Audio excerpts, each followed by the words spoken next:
Assalamualaikum warahmatullahi wabarakatuh. Saya akan mempresentasikan tugas individu, yaitu kajian Quran Surah Al-Imran ayat 190 sampai 191 dan hadis tentang berpikir kritis. Yang pertama, tuliskan dalil Quran Surah Al-Imran ayat 190 sampai 191, artinya dan sebab-sebab turunnya ayat asbabun nuzul. Artinya yaitu, sesungguhnya dalam penciptaan langit dan bumi dan silih bergantinya malam dan siang terdapat tanda-tanda bagi orang yang berakal. Kemudian arti dari ayat 191 Al-Imran yaitu, orang-orang yang mengingat Allah sambil berdiri, duduk, atau dalam keadaan berbaring, dan mereka memikirkan tentang penciptaan langit dan bumi, seraya berkata, Ya Allah kami, tidaklah Engkau menciptakan semua ini sia-sia. Maha suci Engkau, lindungilah kami dari asap neraka. Kemudian yaitu sebab-sebab turunnya ayat atau asbabun nuzul. Surah Al-Imran ayat 190 sampai 191 di atas diturunkan sebagai bantahan untuk kaum Yahudi yang mengklaim kekafiran dari Allah Subhanahu wa taala. Kemudian nomor 2 yaitu jelaskan pengertian berpikir kritis.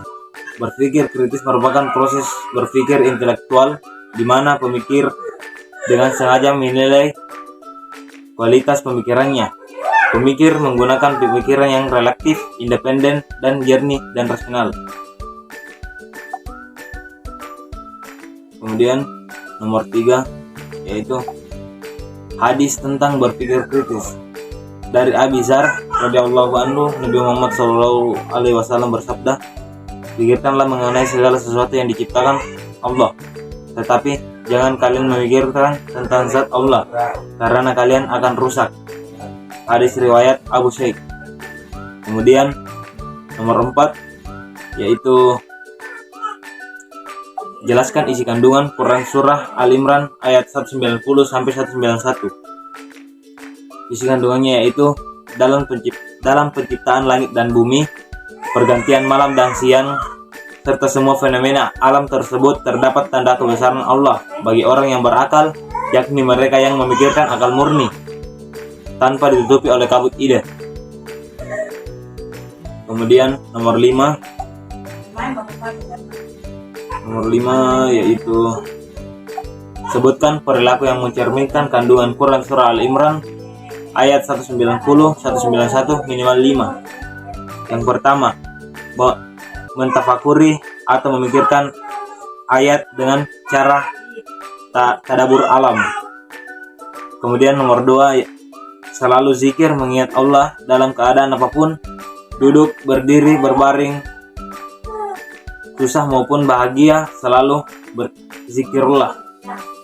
Kemudian nomor 3, mencari hikmah di balik diciptakannya pergantian siang dan malam. Kemudian nomor 4, benar-benar memanfaatkan waktu siang untuk kerja, malam untuk istirahat. Dan nomor 5 yaitu selalu menghambakan diri kepada Allah. Kemudian soal yang ke-6, ciri-ciri orang yang berpikir kritis. 1. Mengenal secara rinci bagian-bagian dari keseluruhan. Nomor 2, pandai mendeteksi permasalahan. Nomor 3, mampu membedakan ide yang relevan dengan tidak relevan.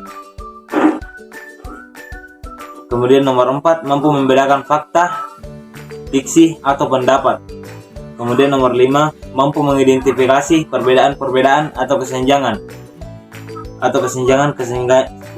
informasi. Kemudian itu nomor 7, hikmah atau manfaat berpikir kritis minimal 10. 1. Mudah memecahkan masalah. 2. Mengambil keputusan dengan tepat. 3. Melihat masalah dari berbagai perspektif. 4. Menemukan ide dan peluang baru. 5. Meningkatkan kreativitas. 5. Terhindar dari hoaks. 6. Lebih siap menghadapi tantangan hidup.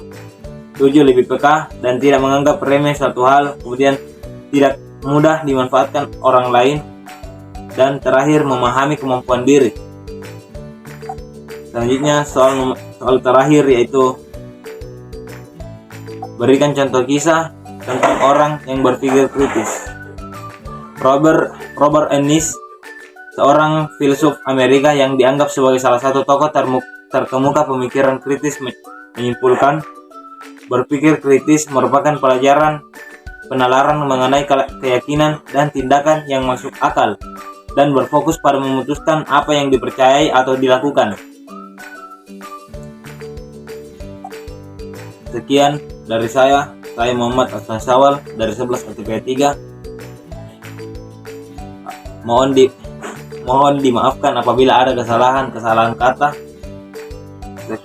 Sekian dari saya. Assalamualaikum warahmatullahi wabarakatuh.